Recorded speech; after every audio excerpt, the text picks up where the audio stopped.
السلام علیکم ورحمت الله. یو ورور دی موږ مخکې سره ویډیو کړې وه، ډېر فریاد یې کولو، خو بیا موږ خوراکي موادو دا شیان ورکړي وو ورته. غوښتل مې یو دوکان جوړ کړو، خو متاسفانه چې کوشش مو وکړه چې دلته یو څه پیسې راغونډې کړو چې دوستان سره لاس ورکړو، یو دوکان ور جوړ کړو، خو بدبختانه ونه توانېدلو چې دوکان ور جوړ کړو. بیا یو فکر کوم یاد ته مې نه دی چې یو خور دی او که یو ورور یو 2340 افغانۍ رالېږلې وې، یا نو جلال آباد ته تیار راتلو. نو زنګ مې ورته وکړ، هغه ډېر ماشاءالله په خبرو کې ډېر تکړه دی، راغه هغه امانت مې ورسپارم. سړی مه شي. السلام علیکم. ښه خیرت دی. څه سور شوی ډېر ښه. سور شوی ما مونځ او دس کوم. دغسې مونځ او دس کوي که تورې مې سره کېږي. دوه بجې زنګ ما ته د شپې ووایه، زه په جانماز ناست یم او د الله نه غوښتنه کوم چې خدای دې راخاتمه مې کړي او شرم پرده مې وساتي.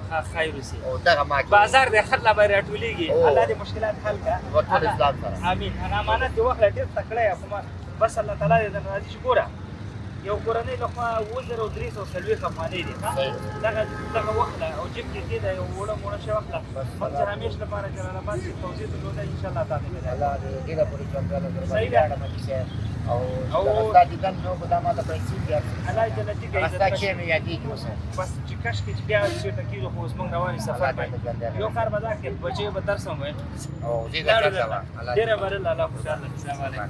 دا وطن آباد غواړو، تل یې زنده‌باد غواړو.